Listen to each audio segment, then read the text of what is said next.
Hello, everyone, and welcome back to the Podcast English channel, where learning English is easy and fun.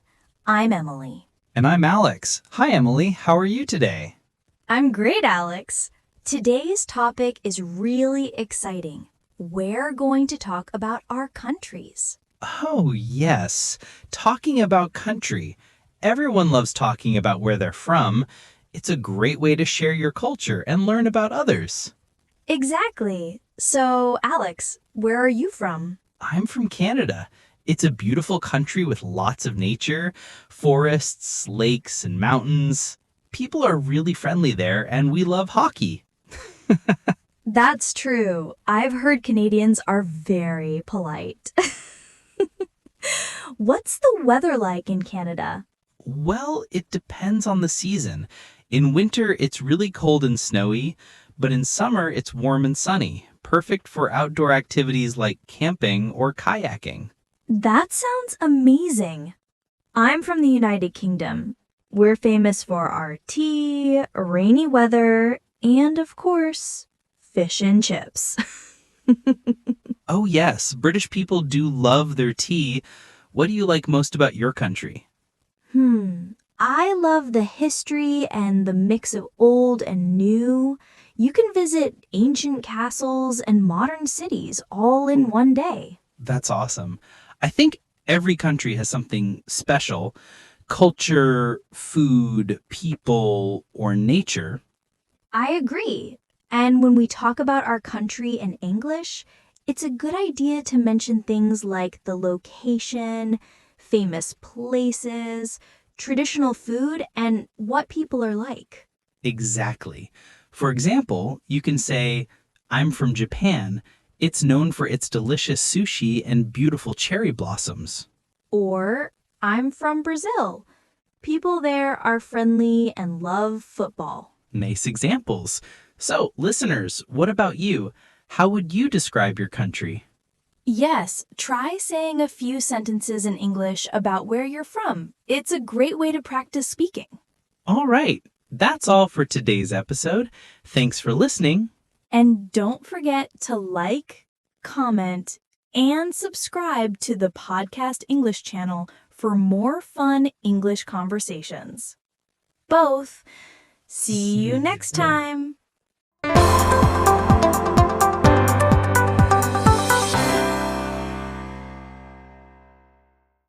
Welcome back, everyone.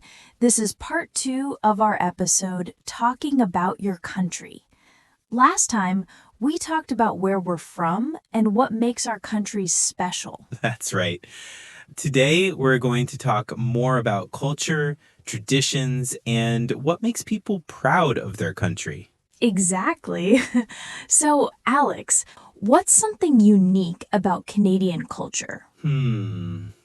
I'd say one big thing is our love for nature. Canadians spend a lot of time outdoors, hiking, skiing, or just relaxing by a lake. We really value the environment. That's wonderful. I think being close to nature makes life peaceful. What about traditional food? Good question. We have a famous dish called poutine.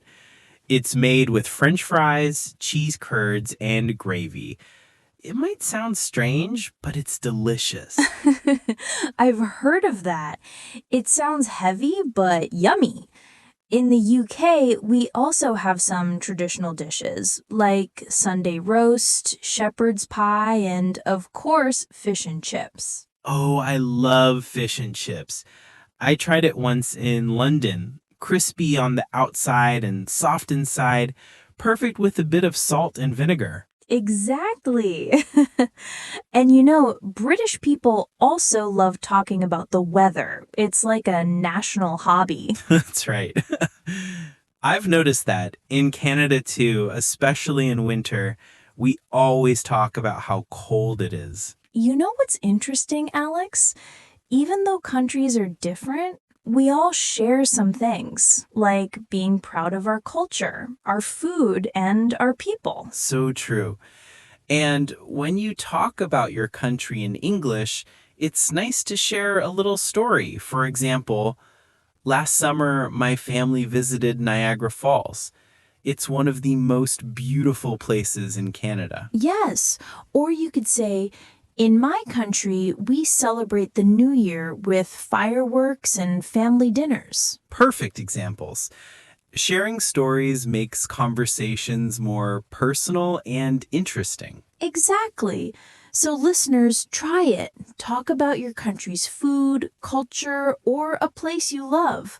Record yourself or practice with a friend. That's a great idea. The more you talk, the more confident you'll become. Well, that's all for today's episode. In the next one, we'll talk about famous festivals and celebrations around the world. Can't wait. Thanks for listening, everyone. Don't forget to like, comment, and subscribe to the Podcast English channel. Both. See you next time. Bye.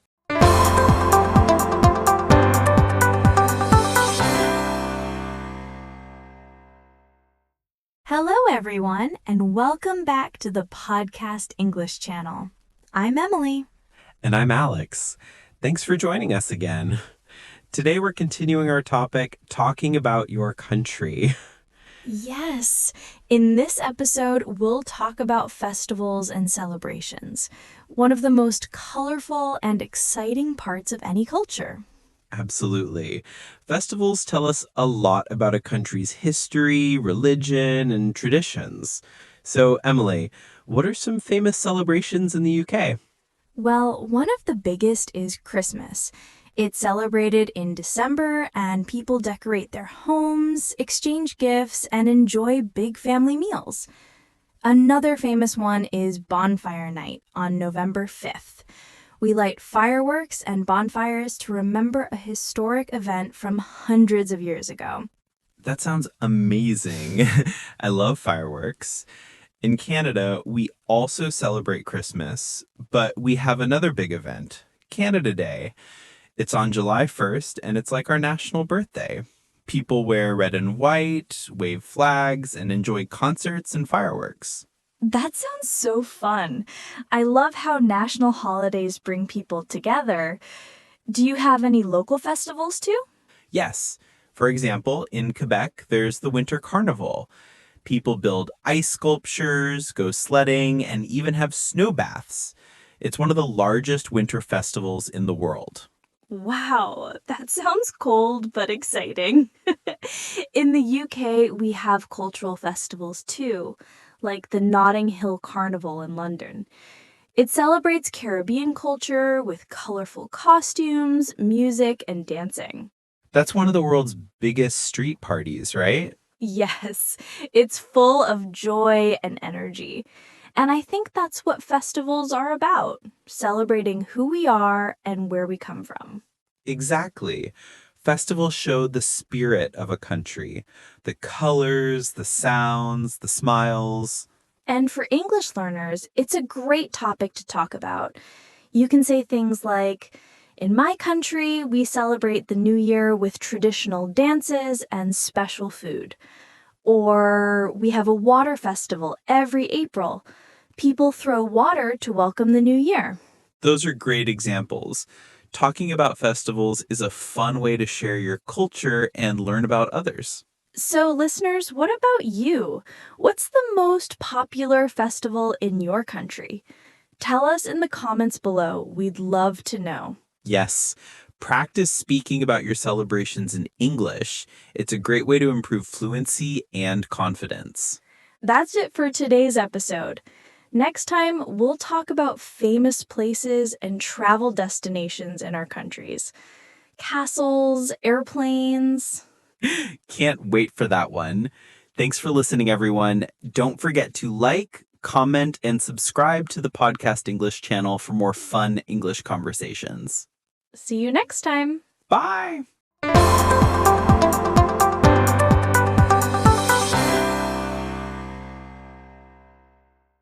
Hello, everyone. Welcome back to the Podcast English channel, where learning English is easy and fun.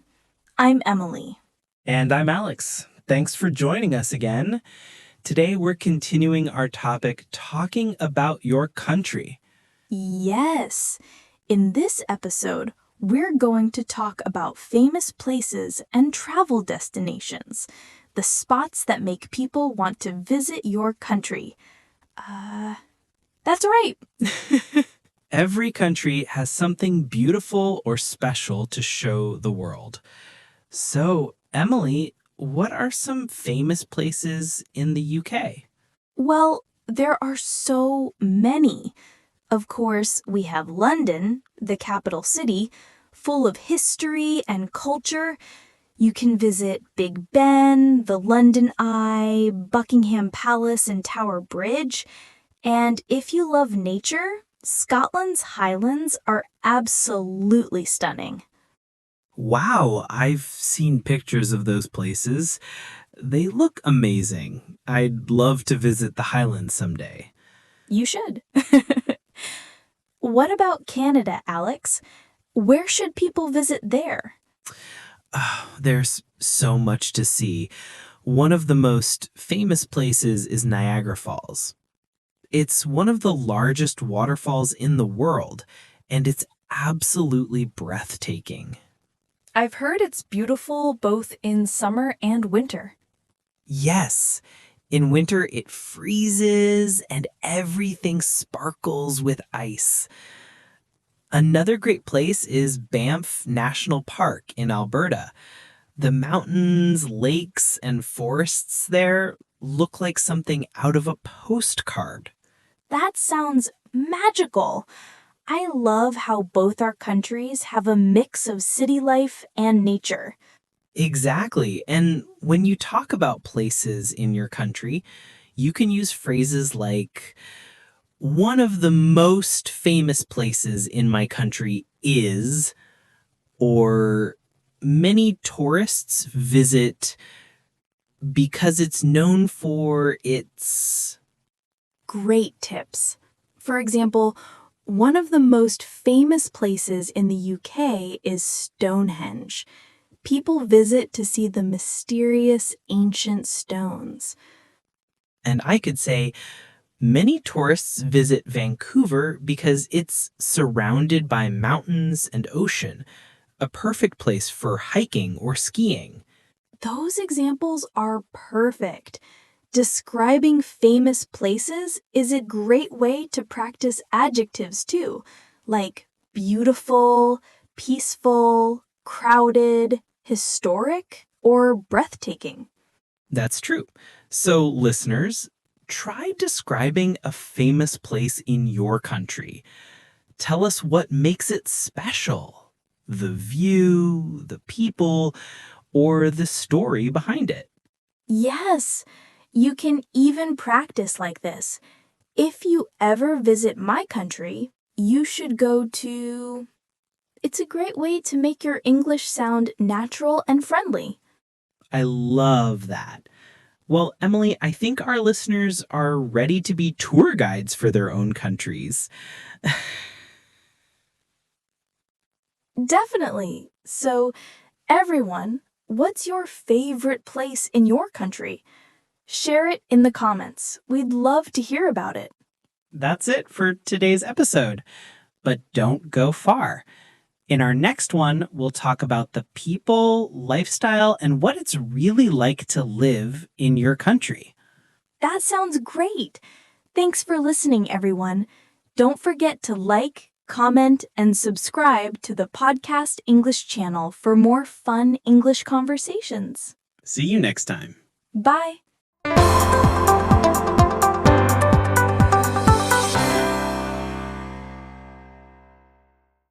Hello, everyone, and welcome back to the Podcast English channel, where learning English is easy and fun.